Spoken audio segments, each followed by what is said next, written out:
watch this video, you will, I don't know that northern some northern people are this intelligent.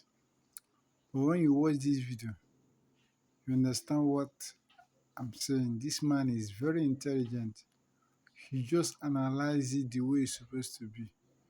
Kudos to him. He did well in that interview. What we need is a good Nigeria, a good East, and a good West, where our life will be safe. We are not asking for too much. That's why we need to be, and we need to support him for the betterment of all of us, not for the betterment of the only the elite. Hmm? All of us. Remember that, all of us. And the honest truth to me is simple, that we can accuse each other, we can point fingers. The question is, who is actually better off? I'm a northerner, I'm from Kano State, and I have been accused by colleagues and brothers in a very civil political discussion of dominating the polity, dominating the economy, and dominating the security. So I asked the question, if I dominate the polity, I have the president, yes, I have the executive council and appointees that are constitutional, just like every other state. But what is my economic situation? And what is my security situation today? So the question is it working for me if I dominate somebody? It's not. The question is, look at all the indices of development. The North today is actually worse off. Security, education, prosperity, development, I don't know, what have you. The North is not very well positioned. In fact, other parts of the country that have been pushed off in opposition space have managed to organize themselves into a survival mode and come up with a credible economic and development model. So I will say to you that, look, I think this country needs to be reviewed, and I think need to be fairly and equitably structured. I've always advocated for what I call development federalism. Development federalism, in my view, is a consensus by the 6 regions and Abuja to create a development template over time and devolve power gradually to the regions and to the states. The truth of the matter is, we all need to go back to our states. If all the states are working, the federation will be working, because development is not in isolation. Everywhere you go is either a local government or the state. So if you devolve power to the local government and to the states, and then create an economic investment template in the form of development federalism, which basically bring the potential of South-South to be an oil and gas hub in Africa, we will stop importing petroleum products. We will stop importing things that we should be exporting, and we will become net exporters of that product. The Southeast, we all know, are very ingenious people with technology, manufacturing, and trading. Please, let us invest heavily. Let us leverage on our resources to and raise the capital to invest heavily in manufacturing so that we don't import things from India. We don't import things from China. We import and we produce these things we need for agriculture and for our transportation and other industrial machinery in the East. It's doable. I've been to Newi, I've been to the industrial hub of Aba. I have seen what the East can do. We will be proud to say, made in Aba, produced in Aba, made in Nigeria. And we will all be proud citizens. And the economy of the East will be a net contributor to the center. The same thing with the Southwest. Southwest dominantly is a manufacturing and marine economy. Singapore is exactly like that. And therefore, if we develop the marine economy, the ports, and the manufacturing base of the Southwest, we will be net exporters of goods and services and service providers in marine. And therefore, the Southwest economy will become net contributor. If you take the 3 regions of the North, Central, East, and West, and you take the 3 countries of Cambodia, Thailand, and Vietnam, our economy is almost the same thing. So, and these countries are booming individually. If you invest today in these regions in agriculture, agro-processing, and organized market with the standards for export, standard for feeding Africa, we're even lucky that the African Continental Free Trade Agreement is in effect. We have the whole of African market to ourselves and the world. we will be one of the richest regional zones in Nigeria. Therefore, the North will now become net contributor to the center. And Abuja can maintain our sovereignty, can maintain our identity, can maintain our defense, can maintain our currency, and we raise the flag. Now I am saying honestly, the structure of this country is not working. I don't want to be accused even when I am suffering. I want my people to wake up and rise up and feel proud, just like every other Nigerian will feel proud when that sense of ownership is created. We should review. After all, the amalgamation has expired and the constitution is being reviewed by the National Assembly. So the question is, what is the process? Now there are three different dynamics going on. The first one is the National Assembly has set up a very, very credible committee reviewing the constitution. The question is, can they change Nigeria to a point where they can change the such that the structure can say, we don't want two bodies in the National Assembly. Can they do it? We want to save cost and have only one unicameral body. Can they do it? So can they meet the aspiration of this change?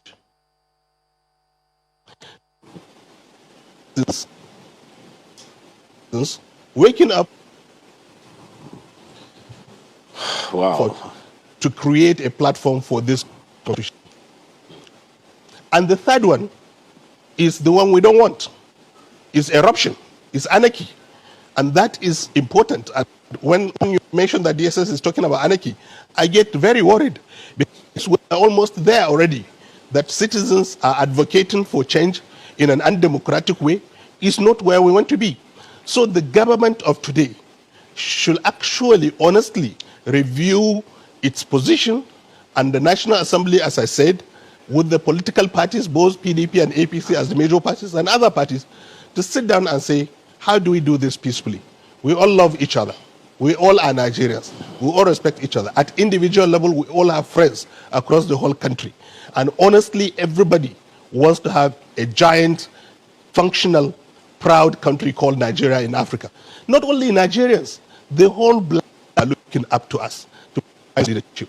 We are better up together, but we need to have a functional structure. If there are several other people up north who have views such as yours, then they ask natural questions. So why are you not speaking up? Are they actually talking to the presidency to understand that, look, this is what people hear, this is what people feel, this is what people think should go on if we need to pull together as one? Well, I think, honestly, this is a process. This is an evolutionary process for us in the North. You know, I mean, decades back, if I sit down here and say to you that I want this country restructured, if I go back to Kano, I probably will be, stoned or harassed. But I can tell you now that the reality of the country's structure is down on everybody, that it's not workable. And this is one of the factors that made us realize all of that. We used to think that it is about getting a super leader, a credible leader that can move this country forward. And we actually bask in the Europea of, oh, he is our president. And I think in history of this country, there was never an individual, and there still has not, we haven't had one, that has enjoyed the support of the ordinary people, that has raised the hope of everybody, that has the credibility to say that his individual credibility will rub on the country leadership than President Muhammadu Buhari. And the North rooted for him for decades and spent money and time and invested so much in his becoming the president of this country.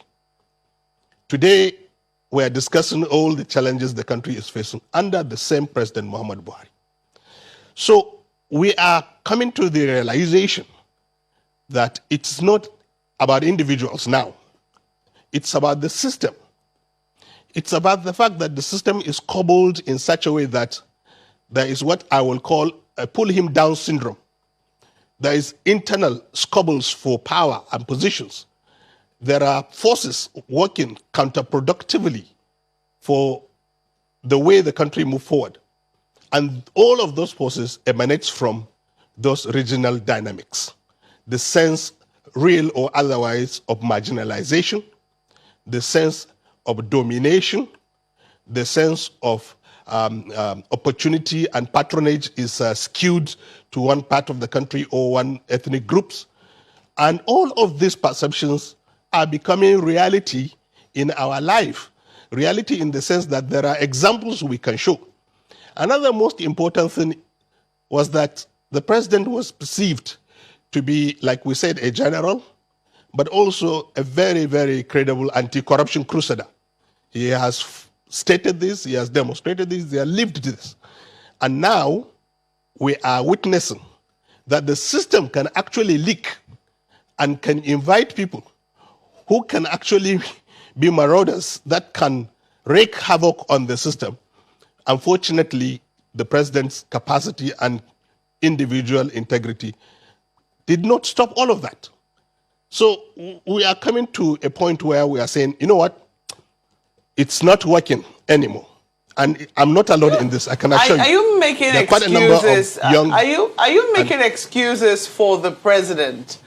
Because there's people who will say that he hasn't quite exercised fully the position or the powers that his office bequeaths on him. So, for instance, you talk about agitations. The people who have talked about appointments, for instance, how the appointments the president has made is not reflective of the diversity of the country. I mean, when you look at the ethnic groupings, for instance, that's one. Even women complain about how they have not been sufficiently represented in the president's cabinet. Let's even take the cabinet, or not to now talk of the government in general. So has the president exercised to the full extent the credibility that he brought on board, the powers that his office bestows on him? Have we fully explored that first? The fact that oftentimes things happen, we don't get to hear consequences. Cabinet reshuffling hasn't exactly taken place. I could see in other administrations, not that they yielded much fruit, but at least it would seem that there was some consequence if there were any reportage for misdemeanors or questions to be asked about what was going on in ministries, departments, and agencies. Have we seen that yet?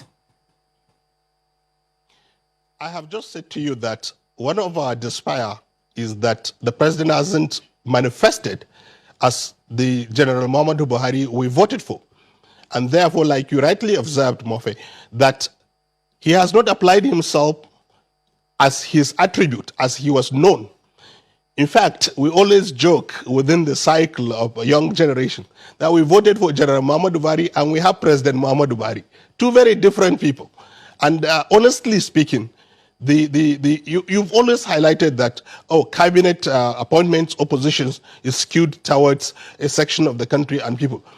I can tell you one thing, we are complaining about that too. What is important is it is skewed towards incompetent people.